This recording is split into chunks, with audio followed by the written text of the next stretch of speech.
A K-pop superstar's career just completely erased. Today, we're breaking down exactly how former NCT member Taeil's journey ended, not on our world tour, but with a finalized prison sentence. Let's get right into it. We're going to start right at the end, with the most important number in this whole story, 3.5. That is the confirmed number of years he'll spend in prison. It's a stark figure that tells you right off the bat just how serious this was. So the big question is, how did this happen? How does the main vocalist of a globally famous K-pop group go from sold-out arenas to a prison cell? We're going to walk through the entire timeline to see how it all fell apart. So, this all begins with the final word from South Korea's highest court. We're talking about an unappealable decision. This isn't about rumors or internet chatter anymore. This is about the law's definitive conclusion. On December 27, 2025, the Supreme Court finalized the sentence for Taeil and his two accomplices. And it was more than just the 3.5-year prison term. The court also ordered 40 hours of mandatory sexual violence treatment and, really importantly, a 5-year ban on working with children, teenagers, or the disabled. These details really show you what the court was focusing on.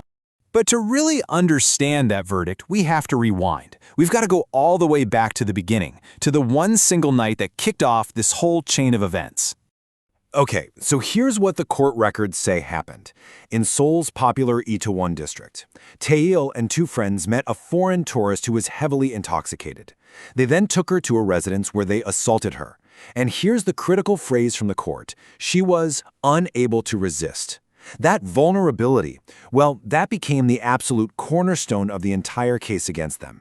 Now, the journey from that night to the final prison sentence was a long one. It had to move step by step through South Korea's entire legal system. Here's a look at how that unfolded. You can really see the steady progression here. It all starts in June 2024 when the police first book him. By August, he's brought in for questioning. Fast forward to March 2025, and he's officially indicted.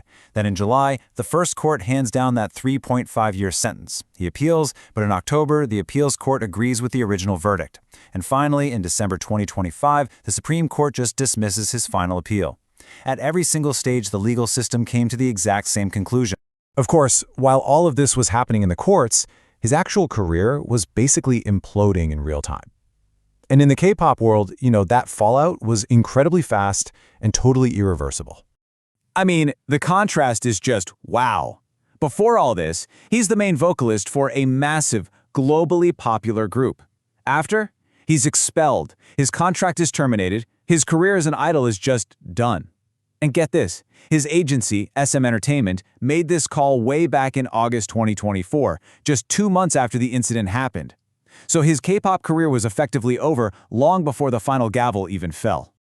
So let's circle back to the verdict itself. Why that specific sentence? Why 3.5 years? Let's dig into what the court was actually thinking. You don't even have to guess, because the court's own words are incredibly powerful. Right from that first trial, they called the crime extremely grave. They specifically pointed to the fact that they exploited the victim's vulnerable, incapacitated state and that it caused severe psychological trauma. To the court, this wasn't just a physical crime, it was a deep psychological violation. So you might be wondering, if it was so grave, how did they get to 3.5 years when prosecutors were asking for 7? Well, it came down to what the law calls mitigating factors. First, Taeil and the others were all first-time offenders. But the biggest factor, the real game changer, was that they reached a financial settlement with the victim. Because of that settlement, she stated that she no longer wanted them punished, and that right there was a key reason the court cut the sentence in half. And that leaves us here. A famous star has been held legally accountable, and his career has been completely erased.